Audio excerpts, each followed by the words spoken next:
with 415 aircraft of the Imperial Japanese Combined Fleet. The time, 7:55 in the morning. The place, Pearl Harbor, and you are there. The Mitsubishi A6M0, the Nakajima B5N Kate, and the Ayachi D3A dive bomber. 432 of the aircraft flown off of the 6 aircraft carriers of the Japanese fleet, 230 miles north of Oahu. Under the command of Admiral Juichi Nagoma. Commander Minoru Genda called back at 7:45 and said to Admiral Nagoma, Tora, Tora, Tora, the code for them having completely surprised the American forces on the island of Oahu. High above, Nakajima B5N Kate, the Ayachi D3A dive bomber, drops a 1,750-pound bomb. It comes down onto the foredeck of the United States battleship, the Arizona. That bomb goes through the #2 gun emplacement into the forward magazine. That great ship exploded with such force. It took 1,177 of America's finest young men to a watery grave. They sleep there today.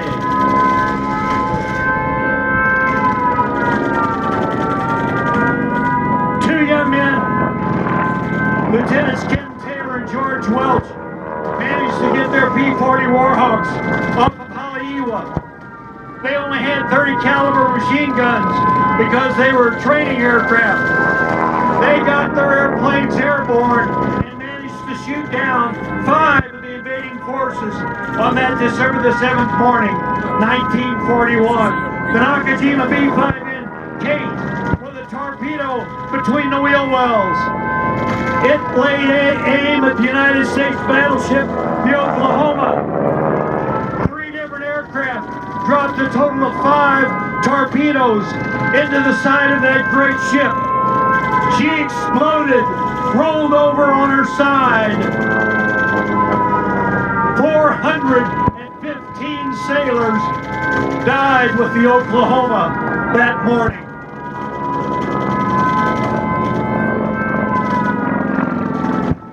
Feel the concussion of the bomb under your feet. Smell the acrid smoke. Imagine yourself, an 18-year-old serviceman. You're away from home the first time in your life.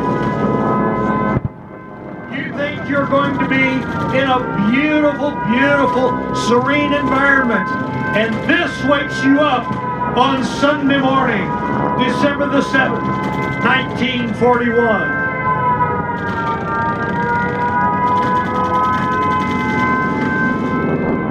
Admiral Isoroku Yamamoto, the planner of the invasion, had ordered Commander Minoru Genda fully a year ahead of time to put together the attack plan that was executed so very, very well on December the 7th, 1941. But Admiral Nagoma made a grievous error.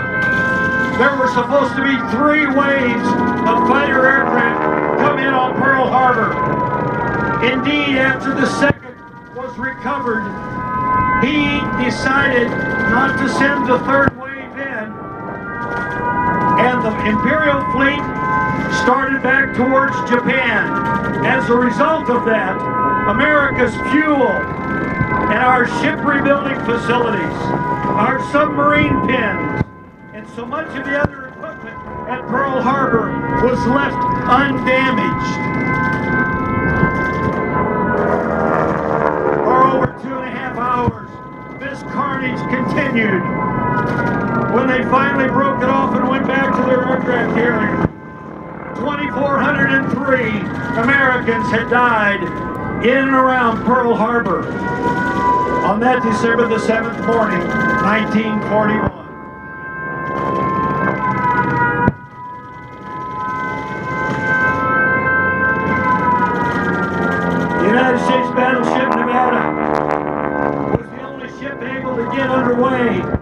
that morning.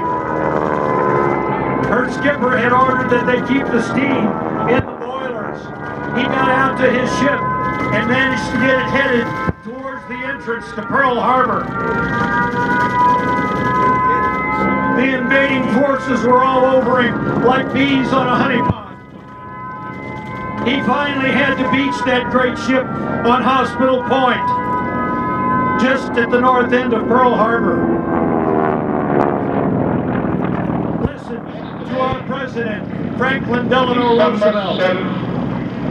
1941, a date which will live in infamy.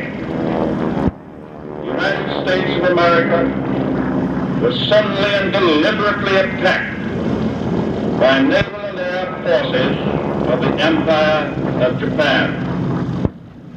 The attack yesterday on the Hawaiian Islands has caused severe damage to American naval and military forces. I regret to tell you that very many American lives have been lost. With confidence in our armed forces, with the unbounding determination of our people, we will gain the inevitable triumph, so help us God. And ladies and gentlemen, I'm here to tell you that America did gain that inevitable triumph. Admiral Yamamoto's people told him, "We have had a great victory." Admiral Yamamoto said, "I fear we have done nothing more than to have awakened a sleeping giant." And that sleeping giant is exactly what was awakened on that December the 7th morning, 1941. America pulled together as she never has before. As we listen to the great Kate Smith sing about our great nation, I want you to think about all that was happening. Rubber was being rationed. Sugar was being rationed.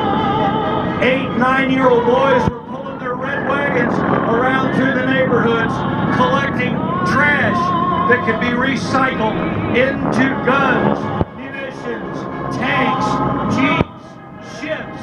We were building one a month. Rosie became a riveter. Places just like Reno became training fields for the Army Air Corps. Our young men were standing in line, waiting to stand behind the flag of our great nation. Listen to me. Whether it was World War I, or II, or Korea, or Vietnam, or Panama, or the Persian Gulf, or Afghanistan, and now Iraq. It is the young men and women of our nation that put on that uniform, carrying our flag into battle, that allows us to be the greatest free nation in the world. Do you believe that, hit Reno? Put your hands together. Let them hear you all the way downtown. God bless America.